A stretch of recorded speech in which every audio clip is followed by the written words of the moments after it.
Hey guys, let's get more news from Warriors, but first, don't forget to subscribe to the channel and leave your like.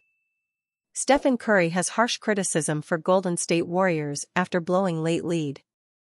To suggest that the Golden State Warriors have been disappointing this season would be a huge understatement.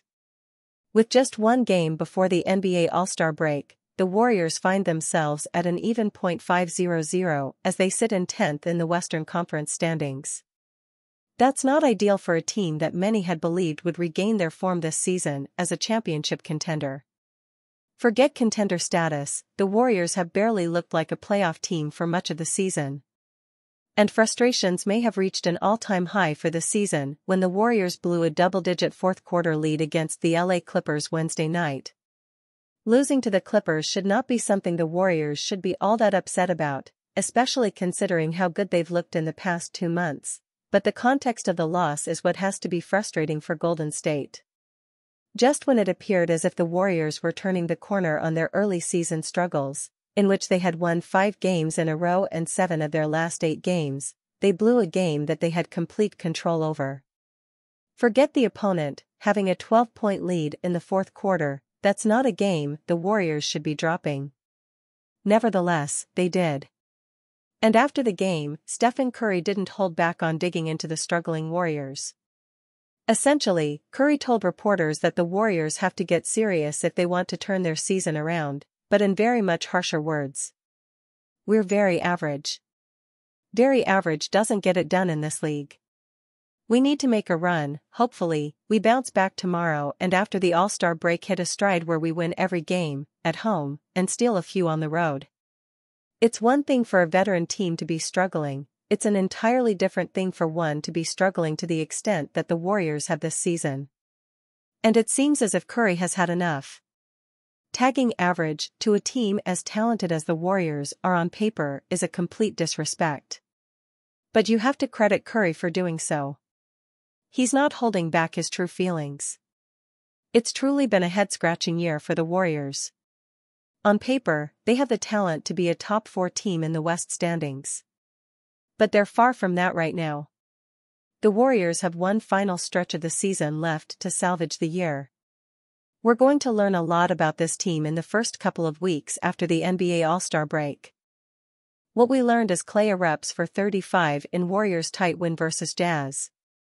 Coming off the bench for the first time since his rookie season 12 years ago, Klay Thompson responded with his best game of the season, pouring in a season-high 35 points with 7 three-pointers, pacing the Warriors to a 140-137 win over the Utah Jazz on Thursday at Delta Center in Golden State's final game before the NBA All-Star break.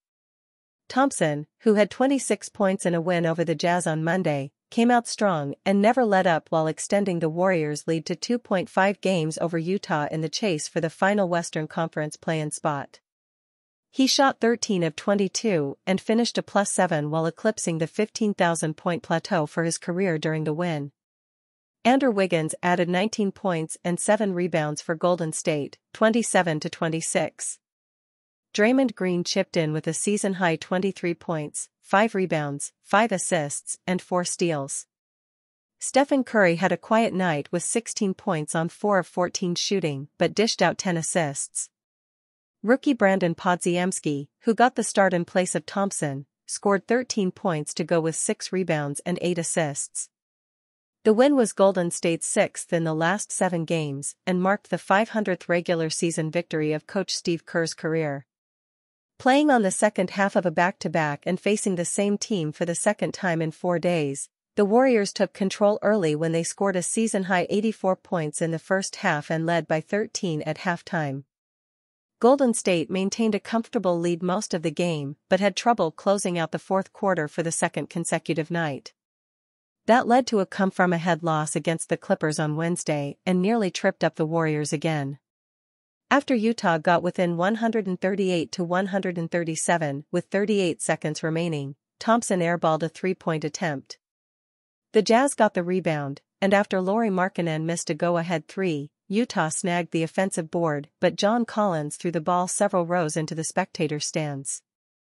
Curry then made a pair of free throws before Utah's Colin Sexton missed an open 3-pointer at the buzzer. The Jazz have lost 4 straight, 2 of the L's coming against the Dubs. Thompson said coming off the bench gave him some fresh legs, which allowed him to regain the lethal shooting form he has maintained for most of his NBA career.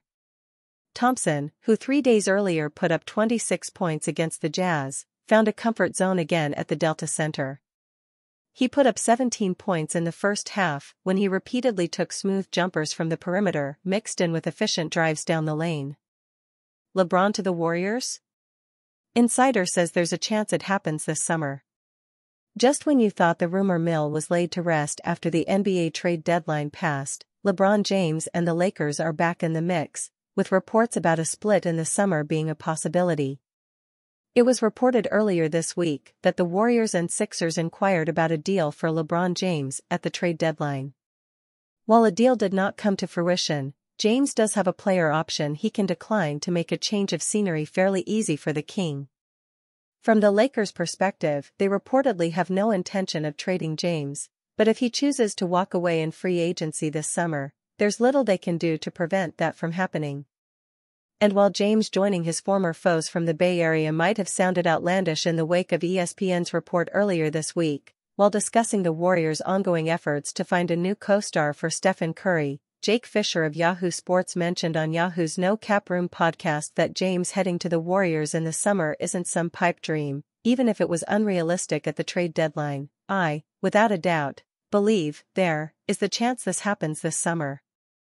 A lot of what's going to happen this offseason will be dependent on first-round, second-round flameouts, and what have you. If Atlanta and what happens with Trae Young and DeJounte Murray is one of the buzziest situations, could Trae become available things? That's probably number 2 behind will LeBron in that player option year decide to potentially leave the Lakers. That scenario is clearly not what the Lakers want, and James is reportedly focused on remaining a Laker. However, if he does decline that player option, it would give him control and the ability to make this a possibility.